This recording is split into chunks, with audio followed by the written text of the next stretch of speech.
We live in an exciting time. The first large interstellar objects were discovered only over the past decade. The interstellar meteor IM-1 in 2014, the anomalous near-Earth object Oumuamua in 2017, and the interstellar comet Borisov in 2019. A fundamental unknown is the likely source for each of these unusual objects from outside the solar system.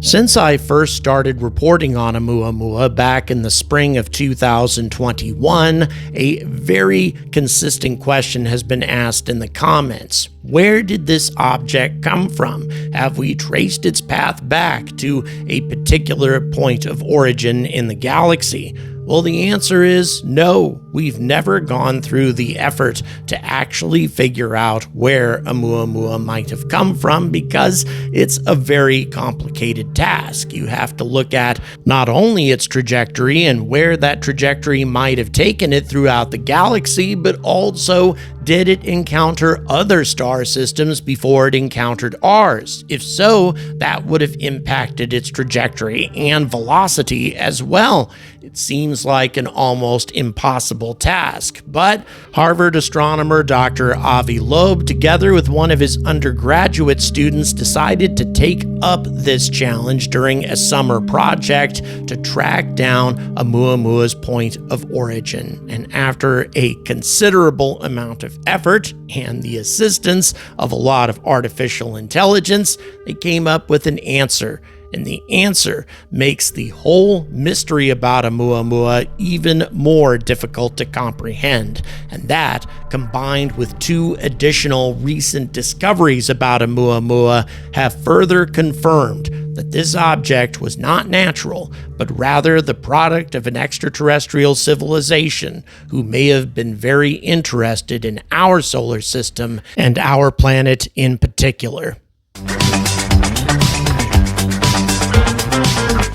Good afternoon, alien enthusiasts, and welcome to another Angry Alien Bulletin. Returning once again to a topic that is near and dear to my heart, and I think to the hearts of many viewers of this channel, Oumuamua. Seems that we uncover new things about this object, although it passed outside of the view of even our best telescopes way back in 2017. But the more we study it, the more we find out about it, and the more it becomes extremely clear that this object was not a natural object, at least not a natural object that we have any familiarity with. On the contrary, it bears a great deal of resemblance to an artificial object. Artificial objects that we see every day that have been launched by humanity, either recently or in the fairly recent past, in the last several decades anyway. All of that having been said, need to talk about some new developments on the channel. Going to take up as little time as possible, but merch is back. We have a new merch drop going on, and a lot of the same designs that you saw before are available once again, including what was the most popular piece of merchandise that we had in the previous merch drop,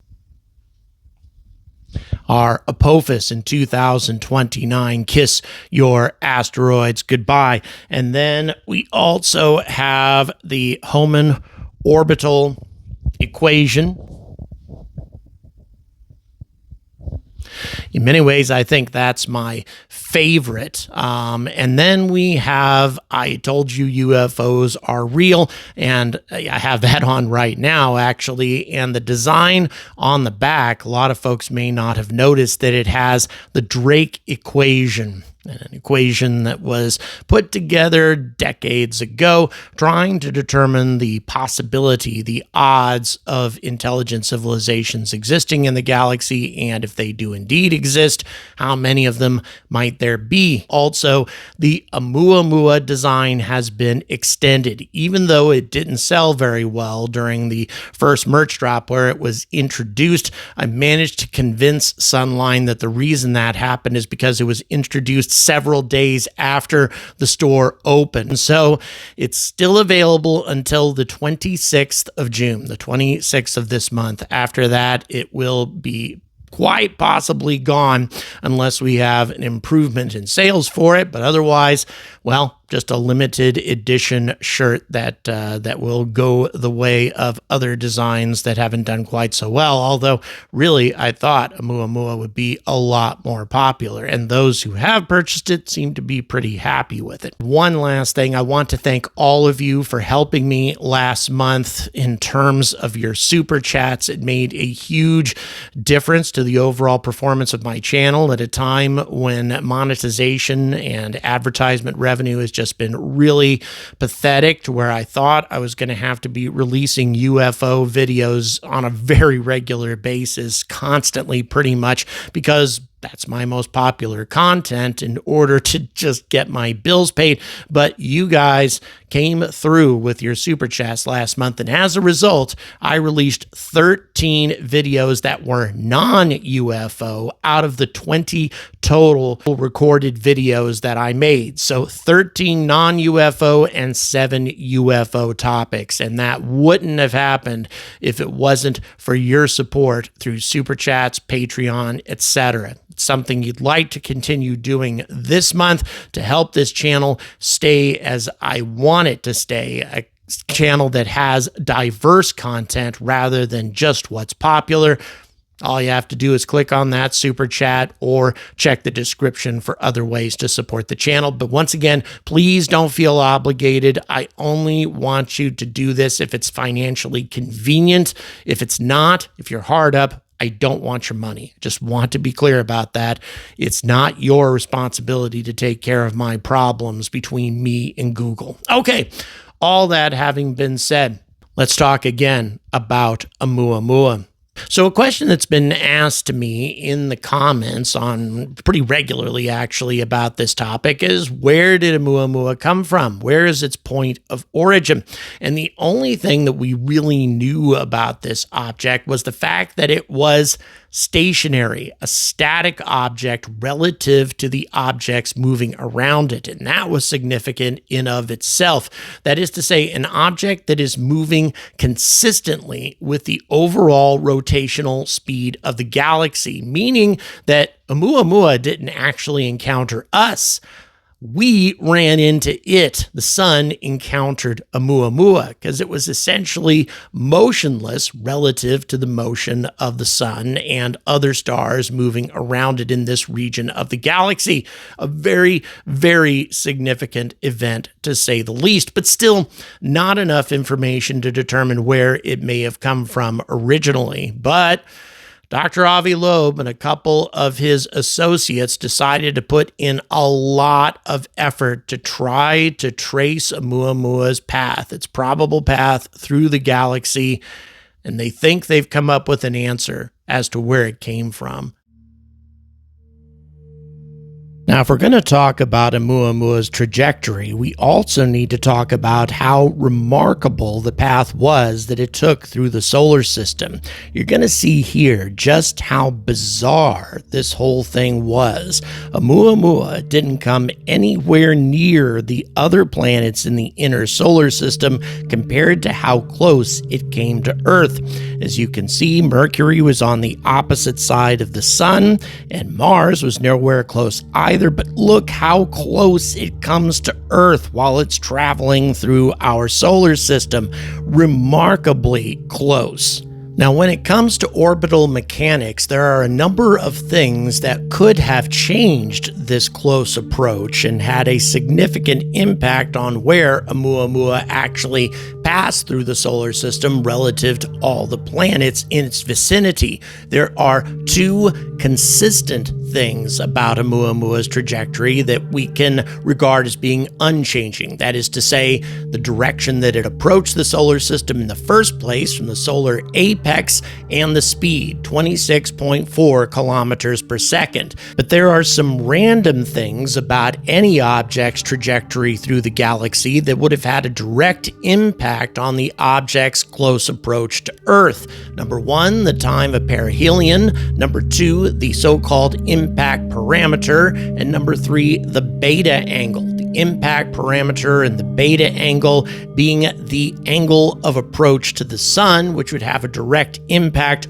on which direction it ended up going through the solar system after the close approach. And all of these things worked out perfectly to put Oumuamua on a path that would pass very close to our planet. Again, not ideally close, but based on the trajectory of the object, very close indeed. And let me show you just how ideal this whole thing turned out to be. These 3 supposedly random factors conspired to create a highly unlikely encounter. On the far left are the number of simulations out of 1,000 simulations that were created for an object on this trajectory that resulted on the object passing at 0.16 astronomical units or closer to Earth. And as you can see, there are far more alternatives, far more alternatives that result in the object passing significantly further away from Earth than Oumuamua actually went. Now let's compare this to an interstellar object that actually did encounter the solar system at random, 2I Borisov. Unlike Oumuamua, 2I Borisov was positively identified as being an interstellar comet, and its angle of encounter was very different. The time of perihelion, the impact parameter, and beta angle, all of the random factors were of course quite different, and the results are dramatic in the extreme. 2I Borisov passed 285 million kilometers away from the Earth at closest approach, as opposed to 24,197,000 kilometers for Oumuamua, more than 10 times as far. Now, to show you additional information on how non-random this whole thing appears to be, look at all of the different closest approaches that the inner solar system planets made to Oumuamua on its path through the solar system. Even though Venus and Mercury should have been the closest planets, considering how close Oumuamua passed to the sun, Oumuamua actually passed millions of kilometers closer to Earth than to any other planet in the inner solar system. Again, perhaps all of this was just random happenstance, but really the odds are just piling up against all of this being random, given how many random factors had to conspire to make all of this happen with Oumuamua. And by the way, we're not even talking about all of the other unusual things about this object. The fact that it accelerated non-gravitationally far more than solar radiation should have pushed it as it left the solar system. The fact that its rotation remained unchanged even when it was accelerating, something that shouldn't have happened if there was any kind of outgassing coming from this object,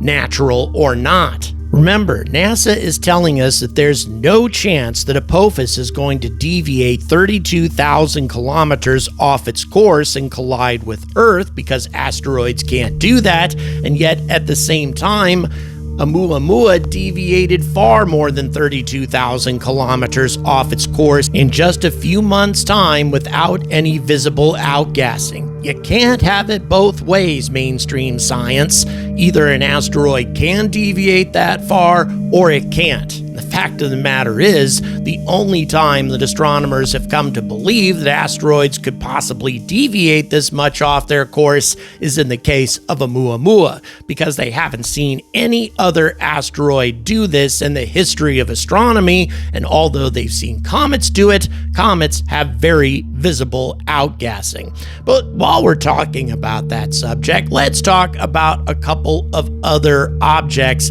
that at first astronomers thought might be a natural explanation for Oumuamua. That is to say, 2 asteroids that appeared to deviate off their course non-gravitationally and without visible outgassing. On January 2, 2025, the Minor Planet Center at the Harvard-Smithsonian Center for Astrophysics, not far from Avi Loeb's Harvard office, announced a new asteroid labeled 2018 CN41. The orbital parameters included a semi-major axis that is 32.5% larger than the Earth-Sun separation and a modest eccentricity of 0.256, providing it an orbital period of 1.53 years. The Minor Planet Center is designated by the International Astronomical Union to serve as the authority handling reports on the orbits of new asteroids, comets, and other small bodies in the solar system. 2018 CN41 was discovered by the amateur astronomer H.A. Guler as a near-Earth object since it arrived within 240,000 kilometers from Earth, less than two-thirds of the distance to the Moon. However, over less than 17 hours, the Minor Planet Center issued an editorial notice on the deletion of 2018 CN41 from its database, since the object was not an asteroid. And by the way, there was no evidence for a cometary tail around it either, even though it was moving non-gravitationally. If 2018 CN41 is not an asteroid or a comet, what is it? Well, as it turns out, it's a car. Specifically, it's the Tesla Roadster car launched by SpaceX on February 6, 2018 as the dummy payload for the Falcon Heavy first flight. This car is now orbiting the Sun on the eccentric orbit reported for 2018 CN41. What lies in the future of car 2018 CN41? Well, theoretical calculations of its future trajectory indicate that the Tesla Roadster car might collide with Earth within a few tens of millions of years. If confusion arises again, astronomers might argue that this future meteor is a rock of some type that's never been seen before. This was indeed suggested for the nature of the anomalous interstellar object Oumuamua, and is now considered by comet experts as an example of a new class of dark comets, even though these dark comets have, one after another, turned out to be artificial objects launched by humanity. 3 years after the discovery of Oumuamua, on September 17, 2020, another anomalous object was discovered by the same Pan-STARRS survey telescope in Hawaii that found Oumuamua in the first place, and it was initially thought to be an asteroid and labeled 2020 SO. This second anomalous object was eventually identified as the Centaur upper stage used on September 20th, 1966 to launch the Surveyor 2 spacecraft. Similarly to Oumuamua, 2020 SO showed non-gravitational acceleration consistent with an outward push from solar radiation pressure on its orbit. Today, it would have been initially cataloged as a dark comet. So the question is, do any natural objects or so-called dark comets actually exist, or are they all misidentified artificial objects that accelerate non-gravitationally because they are so lightweight and mostly hollow? So, okay, all of you have been waiting long enough to find out where Oumuamua came from, and this was a summer project carried out by one of Avi Loeb's undergraduate students, Shokruz Karakov, and the idea was to calculate the trajectories of not only Oumuamua, but the other interstellar objects that we know about back in time in the gravitational potential of the Milky Way galaxy and figure out where they came from. The galactic region that their orbits sampled in the past would constrain the properties of their sources. For example, if they originated near a star, one could constrain the age of the star and the physical process that could have created each of these interstellar objects. They initiated the past trajectories of these interstellar objects by reversing their measured velocities relative to the local standard of rest, the frame of reference obtained by averaging the random motions of local stars near the Sun. This frame is circling the center of the Milky Way at a speed of about 240 kilometers per second, or 10,000 times faster than the speed limit on a highway. Using a computer code, Shokruz numerically integrated the trajectories of interstellar objects back in time in the gravitational potential potential of the Milky Way. For simplicity, they ignored transient gravitational features such as the spiral arms and the galactic bar. This is a reasonable approximation for orbits in the outer part of the galactic disk. By integrating the orbits of these interstellar objects back in time, they were able to constrain the spatial region of their putative sources within the Milky Way. These constraints limited the potential birthplaces of different interstellar objects and provided insights into the galactic environment from which they originated. Stars near the Sun, for example, follow an exponential distribution above and below the midplane of the galactic disk, with a scale or height that increases with age. In other words, the older the star is, the higher or lower it is from the overall plane of the galaxy. The astronomers discovered a small vertical extent of Oumuamua's past trajectory out of the Milky Way midplane, about 6 times smaller than that of the Sun. In other words, Oumuamua originated near the midplane of the thin disk of young stars. This fact implies a likely age younger than 1 to 2 billion years. Cosmologically speaking, Oumuamua is an infant, younger by an order of magnitude relative to the age of the universe. It is even much younger than the Sun, which is a late bloomer in cosmic history. This doesn't make sense for Oumuamua to either be an artificial or natural object. If Oumuamua were a natural object, it should still have plenty of material to outgas once it came close to the Sun. That is to say, if it were a cometary object. And it has to be an object like that because it accelerated non-gravitationally out of the solar system. By way of comparison, 2I Borisov had an excursion similar to that of the Sun, suggesting a similar age of this comet to our Sun as a whole, meaning that Borisov should have had plenty of material to outgas over time, which it did because it had a very visible cometary tail. If Oumuamua is a dark comet with hidden reservoirs of outgassing materials deep inside its core, as some astronomers have suggested, which eventually crept up to the surface and caused the observed acceleration, which, by the way, doesn't make sense for a variety of reasons, but let's assume that that's true. Well, the only kind of object that should have been able to do that is an ancient object that had all of its external ices and other outgassing materials burned away by cosmic rays. A relative cosmic youngster like Oumuamua should have had plenty of ice and hydrogen left over for outgassing purposes. All of that being the case, then Oumuamua should not be a natural object. But then again, it shouldn't be an artificial one either, because if it's coming from a relatively young star, that star should not have been around long enough for an advanced civilization to develop. However, there's another possible explanation. If we're talking about an object that originated almost precisely on the galactic disk and then remained there, traveling at a speed consistent with the local standard of rest, well, for one thing, that is a highly unlikely event. But what if it were placed there intentionally? It would serve such a useful purpose for navigational purposes. It would be a perfect navigational buoy because it would be located almost directly on the galactic disk as opposed to hovering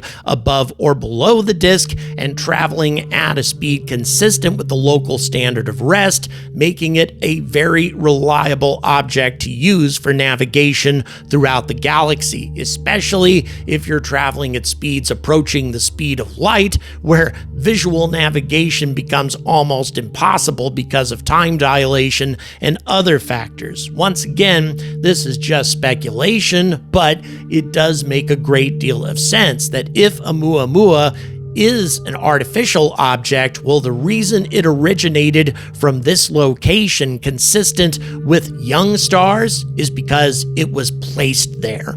And in addition to its navigational qualities, Oumuamua would also be able to explore other solar systems due to its central location on the galactic plane and its speed consistent with the local standard of rest, meaning that other stars would catch up with it, or it would run into solar systems like ours from time to time, and it could modestly adjust its trajectory to intersect with planets that are orbiting in a promising region of a star's Goldilocks zone. That fits with everything we know about Oumuamua. Natural objects, at least the natural objects that we know about, simply don't.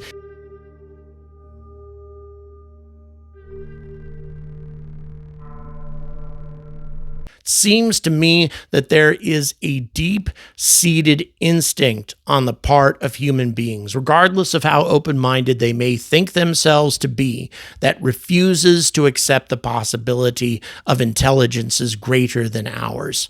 The whole idea of that kind of flies in the face of humanism, makes us think of gods or of deities of some kind. Intelligences and powers greater than ours, something that most scientists would prefer to reject. And in so doing, these scientists have created their own religion, a religion of humanism, a religion where humanity's civilization is the ultimate achievement of intelligent thought, and there cannot be anything in the galaxy that surpasses us.